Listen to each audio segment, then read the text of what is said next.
সুপ্রিয় শিক্ষার্থীবৃন্দ, সবাইকে স্বাগতম আজকের ক্লাসে। আজকে আমরা নির্দিষ্ট ইন্টিগ্রেশনের কিছু শর্টকাট দেখব, যেটা আমরা অ্যাডমিশনে খুবই সহজে প্রয়োগ করতে পারব। তো শুরু করি, চলো। ফার্স্টের যে টাইপ 1 লিখলাম আমি, টাইপ 1টা হচ্ছে ইন্টিগ্রেশন -a থেকে +a f of x dx। এই আনসারটা হচ্ছে শূন্য হবে। কি বললাম? ইন্টিগ্রেশন -a থেকে +a f of x dx, এই ধরনের যত ইন্টিগ্রেশন হোক আনসারটা শূন্য হবে। কিন্তু শর্ত হলো কি? শর্ত হলো এই যে ফাংশনটা লিখলাম আমরা, এই ফাংশনটা অযুগ্ম ফাংশন হতে হবে। কি ফাংশন? অযুগ্ম ফাংশন। তো যদি এই ফাংশনটা অযুগ্ম হয়, লোয়ার লিমিট এবং আপার লিমিট যদি একই হয়, শুধুমাত্র চিহ্ন বিপরীত হয়, এটার আনসার হবে 0। তাহলে আমাদেরকে ফার্স্টে শিখতে হবে অযুগ্ম ফাংশন কি। দেখো, অযুগ্ম ফাংশন হলো যে ফাংশনে, কি বললো, যে যেই ফাংশনে x = -x বসালে তোমার হচ্ছে মাইনাসটা হচ্ছে ফিরে আসে। এটা যদি আমরা এক কথায় বলি আর কি, যে ফাংশনে আমরা x এর জায়গায় যদি -x বসাই, যদি মাইনাসটা ফিরে আসে তার নাম হচ্ছে অযুগ্ম। যেমন ধরো, আমরা যদি একটা ফাংশন নেই অযুগ্ম, যেমন sin x ফাংশনটা, তো খেয়াল করে দেখো, এই যে আমি sin x ফাংশনটা লিখছি, এই ফাংশনটা কি অযুগ্ম কিনা। তা আমরা যদি sin এর জায়গায় এখানে -x বসাই, এটা হলো -sin x হয়, কারণ sin -θ মানে কি -sin θ। তাহলে আমরা কি শিখলাম? অযুগ্ম ফাংশন হলো যে ফাংশনে x এর জায়গায়, মানে ফাংশন যে দেওয়া থাকবে তার x এর জায়গায় -x বসাবো। -x বসালে যদি মাইনাসটা ফিরে আসে তার নাম হচ্ছে অযুগ্ম, আর যদি ফিরে না আসে তার নাম হচ্ছে যুগ্ম। যেমন cos x এর ক্ষেত্রে ফিরে আসে না, সেটা হচ্ছে যুগ্ম ফাংশন। ওকে, তাহলে আমাদের কাজ হলো আমরা অযুগ্ম ফাংশন শিখলাম। এখন আমরা একটা এক্সাম্পল লিখি। সাপোজ ধরো -π/2 থেকে +π/2 এবং sin⁻71 x dx। খেয়াল করে দেখো তো, এই যে ম্যাথটা আমরা লিখলাম, এখানে লোয়ার লিমিট এবং আপার লিমিট দুইটা কিন্তু সেম, শুধুমাত্র চিহ্নের পার্থক্য, এটা মাইনাস এটা প্লাস। এবং sin⁻71x এটা একটা অযুগ্ম ফাংশন, কারণ সাইনের পাওয়ার যদি বেজোড় হয়, মাইনাস বসালে কি মাইনাসটা ফিরে আসবে। এজন্য এটার আনসার হবে আমাদের কত হবে? এটা আনসার হবে আমাদের 0 হবে। তাহলে এই ম্যাথটার আনসার কত? 0। এরকম আরেকটা ম্যাথ দেখো। সাপোজ ধরো -3 থেকে +3 আমাদের x⁻, ধরো 17 dx। ওকে, এখন এই ফাংশনে যদি আমরা x এর জায়গায় -x বসাই, এখানেও কি মাইনাসটা ফিরে আসবে। এই জন্য এই ম্যাথেরও আপার লিমিট এবং লোয়ার লিমিট যেহেতু সেম, মানে চিহ্নের পার্থক্য, আর x এর জায়গায় মাইনাস বসালে যেহেতু মাইনাসটা ফিরে আসবে, এজন্য এটারও আনসার কত হবে? 0ই হবে। আশা করি অযুগ্ম ফাংশনের ব্যাপারটা তোমরা ধরতে পারছো। ওকে, এখন আমরা পরের যে টাইপটা শিখবো তা হলো তোমার, ধরো 0 থেকে a পর্যন্ত আছে f of x plus f of a minus x। যদি কোনো ইন্টিগ্রেশনকে আমরা এই আকারে ডিফাইন করতে পারি, এটার আনসার হবে a/2। কি বললাম? 0 থেকে a f of x, নিচে হচ্ছে f of x plus f of a minus x dx। যদি a আকারে আমরা এটাকে ডিফাইন করতে পারি, এটার আনসার হবে কত? a/2। যেমন ধরো, যদি আমরা একটা এক্সাম্পল দেই, সাপোজ ধরো তোমার 0 থেকে π/2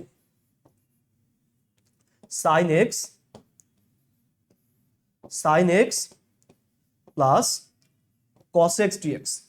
আর খেয়াল করে দেখো তো, এই যে ম্যাথটা আছে, ফাংশনটা হচ্ছে আমাদের সাইন এক্স ধরলাম, এই ফাংশনটা ধরলাম যে সাইন এক্স, তাহলে আমাদের এফ অফ এক্স কত সাইন এক্স। এখন আমরা যদি এই এক্স এর জায়গায় কি বসাবো আমরা এ মাইনাস এক্স, তার মানে এখানে এ কত, এ হচ্ছে π/2, তাহলে যদি π/2 মাইনাস এক্স নেই আমরা আসবে কত সাইন π/2 মাইনাস এক্স অর্থাৎ কত কস এক্স। তাহলে দেখো এখানে আমরা এক্স এর জায়গায় যখন এই যে আপার লিমিট মাইনাস এক্স বসালাম তাহলে কি পাইলাম আপার লিমিট মাইনাস এক্স, তার মানে কত আসলো এটা এই এ মাইনাস এক্সে কি আমরা এটা পাইছি না, এই দেখো এ মাইনাস এক্সে কি এটা পাচ্ছি, তাহলে এটা হলো ফাংশন, এটা হলো ফাংশন, এটা হলো ফাংশনের এ মাইনাস এক্স এর আকারটা, তাহলে এই আকারটা এবং এই আকারটা কি আমাদের মিলছে, এজন্য এটার আনসার হবে আমাদের এই যে তোমার আমাদের পাই আছে এই আপার লিমিট কত π/2, এটার অর্ধেক হবে, তার মানে π/2 কে যদি আমরা অর্ধেক করি কত হবে π/4 হবে। তাহলে তুমি যদি এই আকারে যে কোনো নির্দিষ্ট লিমিট ইন্টিগ্রেশনকে ডিফাইন করতে পারো আনসার হবে আপার লিমিট তার কত অর্ধেক হবে। ওকে, তাহলে আমরা এই টাইপটাও আশা করি বুঝতে পারছি। পরে আমরা টাইপ নাম্বার 3 লিখলাম। টাইপ নাম্বার 3 হচ্ছে তোমার মনে করো এ থেকে b f of x plus f of a plus b minus x, যদি এরকম কোনো আকারে আমরা নির্দিষ্ট ইন্টিগ্রেশনকে আমরা ব্যাখ্যা করতে পারি এটার আনসার হবে হাফ অফ বি মাইনাস এ। আবার বলতেছি আমি আনসার কত হবে হাফ অফ বি মাইনাস এ, যদি এরকম করে কোনো ইন্টিগ্রেশনকে আমরা ব্যাখ্যা করতে পারি। তাহলে এক্সাম্পল দিয়ে আমরা এটাকে সহজে বোঝানো ট্রাই করি। সাপোজ ধরো আমি লিখলাম 0 থেকে π/2 2 to the power sine x 2 to the power sine x plus 2 to the power cos x dx. Okay, এখন এই ম্যাথটা দেখো দেখতে অনেক জটিল মনে হচ্ছে, কিন্তু এটাকে যদি আমরা এটার সাথে কম্পেয়ার করি দেখো এখানে আমাদের এফ অফ এক্স, এই এফ অফ এক্স এর ফাংশনটা হচ্ছে কত আমাদের এফ অফ এক্স এর ফাংশনটা হচ্ছে দেখো এফ অফ এক্স এর ফাংশনটা হচ্ছে 2 to the power sine x.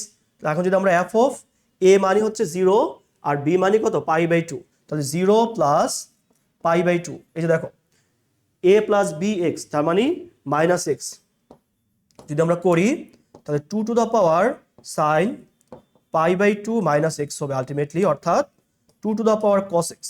তাহলে দেখো তো এই অংশটা কত আমাদের এই যে এটা এ প্লাস বি মাইনাস এক্স এর অংশ, এই অংশটা, আর এটা হচ্ছে কত আমাদের 2 টু দ্য পাওয়ার এক্স ফাংশনটা হলো আমাদের এটা, আর এটা হলো কত ফাংশনের এ প্লাস বি মাইনাস এক্স এর অংশ। তাহলে এটা আনসার কত বলছি আমরা হাফ অফ বি কত π/2 মাইনাস এ মানে 0, অর্থাৎ এটার আনসার হবে π/4। তাহলে এটাও আমরা কি ইজিলি বুঝতে পারছি। তাহলে এ আকারে এরকম আকারে যদি কোনো ইন্টিগ্রেশনকে তুমি ডিফাইন করতে পারো আনসার হবে হাফ অফ বি মাইনাস এ। ওকে, এবার আমরা টাইপ নাম্বার 4 এ যাই। টাইপ নাম্বার 4টা হচ্ছে তোমার ধরো 0 থেকে পাই পর্যন্ত আছে sine a x into cos b x dx, এখানে এ আর বি সমান না, কি বললাম এ আর বি হচ্ছে আমাদের সমান না। এখন দেখো এই আকারের ইন্টিগ্রেশন আমাদের প্রচুর আসে পরীক্ষায়, তো এটা আনসার হবে 0 যখন কখন 0 হবে যখন এ থেকে বি বিয়োগ করলে একটা জোড় সংখ্যা পাওয়া যাবে।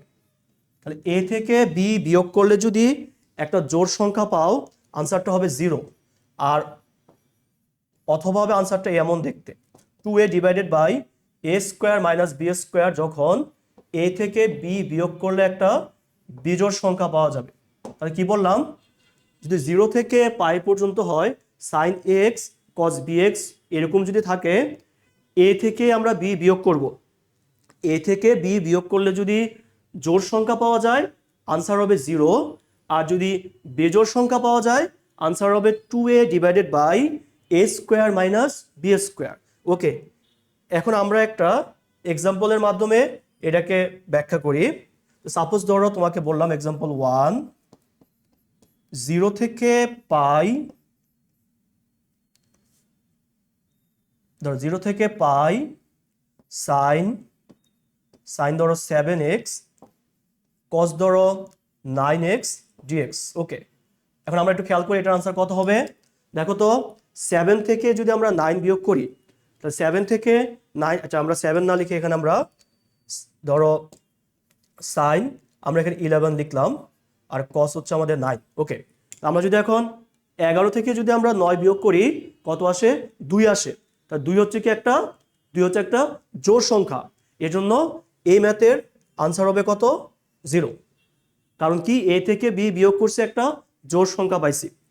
আবার আরেকটা এক্সাম্পল দেখো, মনে করো 0 থেকে pi sine 8x cos 5x dx। Okay, তাহলে আমরা এখন দেখি এ হচ্ছে 8, বি হচ্ছে কত? 5। তাহলে আমরা যদি 8 থেকে 5 বিয়োগ করি, এই যে এ থেকে বি বিয়োগ করলে কি পাই? এটা বেজোড় সংখ্যা পাই। তাহলে বেজোড় সংখ্যার ক্ষেত্রে আমরা যেটা লিখবো 2a, তাহলে 2 ইন্টু 8, 2a দেখো যে 2 into 8 divided by 8 square minus হচ্ছে 5 স্কোয়ার। তো এখানে যা আসবে এটা আমাদের আনসার আর কি। হ্যাঁ, উপরে হচ্ছে 16, নিচে হলো 64 মাইনাস 29। হ্যাঁ, অর্থাৎ 16/5 আর হচ্ছে আমাদের 3। ওকে, 16/35। তাহলে আমরা কি শিখলাম? যদি জোড় সংখ্যা হয় মানে এ থেকে বি বিয়োগ করলে যদি জোড় সংখ্যা হয় আনসার হবে 0, আর বেজোড় সংখ্যা হলেও কত হবে? 2a/a square minus b square. Okay, আশা করি তোমরা এটা ক্লিয়ার হইছো। এখন আমরা দেখব টাইপ নাম্বার 4। টাইপ নাম্বার 4 হচ্ছে তোমার ধরো যদি আকারটা এমন হয় যে 0 থেকে π/2 dx by a square sine square x plus b square cos square x. কি বললাম? 0 থেকে π/2 dx by a square sine square x plus b square cos square x. এটার আনসার হবে পাই ডিভাইডেড বাই 2ab। তাহলে এই আকারে যদি কোনো ইন্টিগ্রেশন থাকে এটা আনসার কত হবে? Pi divided by 2ab। যেমন ধরো 0 থেকে π/2 dx ডিভাইডেড বাই এখানে 3 square sine square x 4 square cos square x. তাহলে আনসারটা কত হবে? Pi divided by 2 into 3 into 4 অর্থাৎ π/24। পাই বাই কত? 24। তো এইভাবে আমরা এই ম্যাথের জন্য শর্টকাটটা আমরা শিখে ফেললাম। আচ্ছা, এখন আমরা যেটা করব তা হচ্ছে টাইপ নাম্বার 5। এটা হচ্ছে তোমার একটা খুবই গুরুত্বপূর্ণ থিওরাম। এটা হচ্ছে ওয়ালিস থিওরাম। কি বললাম আমরা?